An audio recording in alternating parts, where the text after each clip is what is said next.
Good morning students.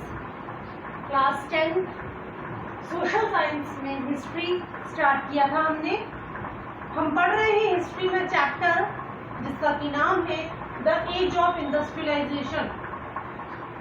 तो dear students, इसके पहले वाले वीडियो में हमने पढ़ा था about the topic before the industrial revolution, यानी कि जब इंडस्ट्रियल रिवॉल्यूशन यानी इंडस्ट्रियल चेंज नहीं आया था उसके पहले क्या था।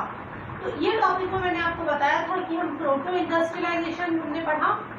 Proto industrialisation topic board examination के पॉइंट ऑफ व्यू से बहुत इंपॉर्टेंट टॉपिक है। मैंने आपको लास्ट वीडियो में बताया था कि अच्छे तरीके से टॉपिक का यानी प्रोटो इंडस्ट्रियलाइजेशन की स्टडी करना है। अब हम नेक्स्ट टॉपिक पढ़ेंगे जिसका भी नाम है the coming up of factories. इस टॉपिक में हम पढ़ेंगे कि इंग्लैंड में किस तरीके से फैक्ट्रीज का स्टार्टिंग हुआ।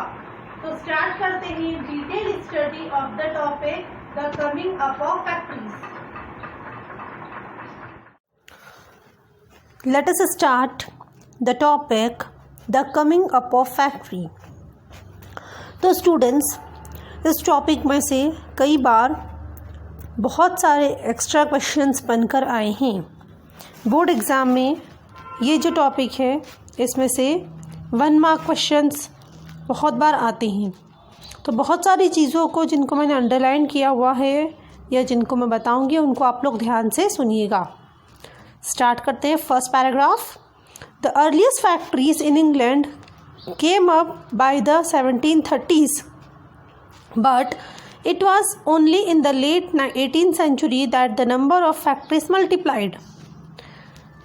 तो स्टूडेंट्स, इंग्लैंड में फैक्ट्रीज स्टार्ट हो गई थी 1730s में, यानी 1730 के आसपास इंग्लैंड में फैक्ट्रीज का स्टार्टिंग हो गया था।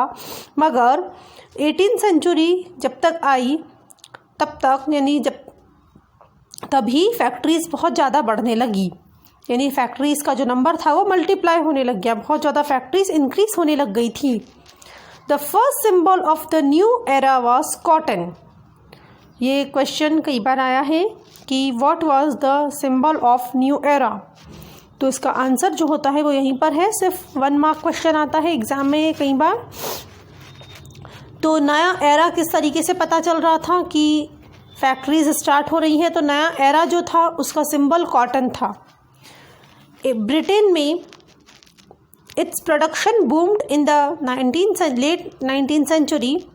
In 1760, Britain was importing 2.5 million pound of raw material to feed its cotton industry.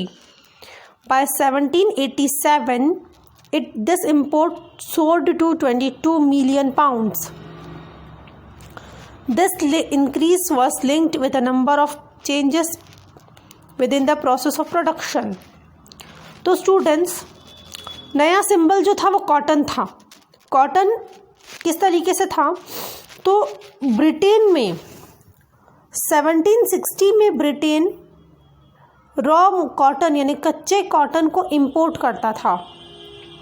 Cotton industry cotton के कपड़े बनाती थी। कॉटन के कपड़े बनाने के लिए उसको यानी इंडस्ट्रीज़ को रॉ कॉटन चाहिए, जिसको हमारी या लोकल लैंग्वेज में या नॉर्मल लैंग्वेज में हम लोग कपास बोलते हैं। तो कपास को या रॉ कॉटन को ब्रिटेन इंपोर्ट करता था। उनके देश में नहीं ग्रो हो पाता था इतना ज़्यादा, तो वो इंपोर्ट करते थे। तो कितनी इंडस्ट्री थी, इतनी इंडस्ट्री थी कि वो 2.5 million pound raw cotton import करता था। अब 1760 से 1787 यानी कि लगभग 25 से 27 ईयर्स के बीच में ही लगभग 27 सालों में इतना ज़्यादा डेवलपमेंट हुआ कि ब्रिटेन में इतनी इंडस्ट्रीज़ बढ़ गई कि ब्रिटेन के लोगों को 22 million pounds raw cotton import करना पड़ा। यानी कि इंडस्ट्रीज़ जो थी, जो कॉटन के सामान बनाती थी या जो कॉटन के प्रोडक्ट बनाती थी, वो इंडस्ट्रीज़ बहुत ज़्यादा नंबर में इंक्रीज़ हुई। उसका प्रूफ हमको किस तरीके से देखने को मिलता है, तो प्रूफ हमको देखने को मिलता है कि सिर्फ 27 ईयर्स के टाइम पीरियड के डिफरेंस में 2.5 मिलियन पाउंड से 22 मिलियन पाउंड तक का रॉ कॉटन जो था वो ब्रिटेन ने इंपोर्ट करना स्टार्ट कर दिया। मतलब कि इतना ज़्यादा रॉ कॉटन वहाँ पर ज़रूरत पड़ी। इसका मतलब ये है कि उतनी ज़्यादा मात्रा में वहाँ पर फैक्ट्रीज बढ़ने लग गई थी। A series of inventions in the 18th century increased the efficiency of each step of production process. अब जैसे जैसे प्रोडक्शन की प्रोसेस बढ़ रही थी वैसे वैसे 18th सेंचुरी में इन्वेंशन भी बहुत ज़्यादा होने लगी। यानी कि इंग्लैंड में बहुत ज़्यादा मात्रा में इन्वेंशंस हो रहे थे, यानी कि जिससे कि प्रोडक्शन की हर प्रोसेस में मदद मिल रही थी। कौन कौन सी प्रोसेसेस थी? तो first is carding, twisting, spinning and rolling. Carding क्या होता है? तो कार्डिंग एक ऐसी प्रोसेस होती है जिसमें कि फाइबर्स बनाए जाते हैं। फाइबर यानी कि धागा बनाया जाता है जो कि प्रोडक्शन की प्रोसेस के लिए काम आता है। जब रॉ कॉटन जो था कपास से धागा बनेगा। फिर उसके बाद में ट्विस्टिंग है। ट्विस्टिंग यानी कि उस धागे को मोड़ना, उसका रोल बनाना। देन स्पिनिंग है। स्पिनिंग यानी कि उसको जोड़ के उससे कपड़ा बनाना। और फिर रोलिंग यानी उस कपड़े को रोल करके एक बड़े थान में के रूप में प्रस्तुत करना। तो इस तरीके से हर प्रोडक्शन की प्रोसेस में नए नए इन्वेंशन हो रहे थे जिससे कि मदद मिल रही थी। दे एनहांस द आउटपुट पर worker, enabling each worker to produce more, and they made possible the production of stronger thread and yarn.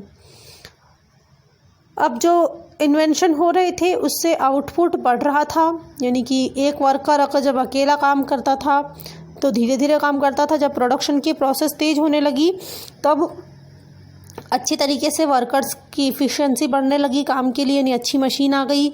उसके बाद में जो थ्रेड बनते थे, धागे बनते थे, वो भी अच्छे मजबूत बनने लगे। Then Richard Arkwright created the cotton mill. पहली कॉटन मिल किसने बनाई? तो ये एक इम्पॉर्टेंट क्वेश्चन आता है यहाँ पर कि रिचर्ड आर्कराइट नाम के एक पर्सन थे, उन्होंने पहली कॉटन मिल बनाई थी। This is an important part. Till this time, as you seen, cloth production was spread all over the countryside and carried out within village household. उसके पहले तक जो प्रोडक्शन की प्रोसेस थी वो सिर्फ और सिर्फ कहाँ तक फैली हुई थी? तो कंट्री साइड तक ही फैली हुई थी। Before now, the costly new machines could be purchased, set up and maintained in the mill. इसके पहले नई जो अगर मशीन ख़रीदना होती थी तो उसको सेटअप और परचेस करना पड़ता था मिल में। Within the mill, all the processes were brought together under one roof and management. अब क्या होने लगा? एक मिल बना दी गई। उस मिल में एक ही रूफ में, यानी कि एक ही छत के नीचे पूरी की पूरी प्रोसेस जो थी वो हो जाती थी। This allowed a more careful supervision over the production process, a watch over quality and regulation of labor, all of which had been difficult to do so when production was in countryside. अब जब एक ही छत के नीचे सारे काम होने लग गए तब प्रोडक्शन की प्रोसेस का ध्यान रखना, क्वालिटी का ध्यान रखना, लेबर्स के वर्किंग का ध्यान रखना, यानी लेबर प्रॉपर काम कर रहे हैं कि नहीं कर रहे हैं, ये सारी जो चीज़ें थी ये सब क्या हो गई? ईजी हो गई। जब कंट्री साइड में प्रोडक्शन होता था तब प्रोडक्शन अलग अलग जगह पर होता था, तब ये सारे काम का ध्यान रखना उतना पॉसिबल नहीं था। अब क्या हुआ? जब मिल बन गई तो मिल बनने से क्या हुआ? मिल बनने से सारे के सारे वर्क एक ही जगह पर होने लगे, एक ही छत के नीचे होने लगे और सारे काम जो थे वो सिस्टमेटिक तरीके से चलने लगे। लास्ट पैराग्राफ पढ़ते हैं। In the early 19th century, factories increasingly became an intimate part of English landscape. 19th century जब स्टार्ट हुई तब फैक्ट्रीज़ बहुत ज़्यादा मात्रा में बढ़ने लगी और ये इंग्लिश लैंडस्केप का यानी कि इंग्लैंड का एक इम्पॉर्टेंट पार्ट बन गया, इंटीमेट पार्ट बन गया।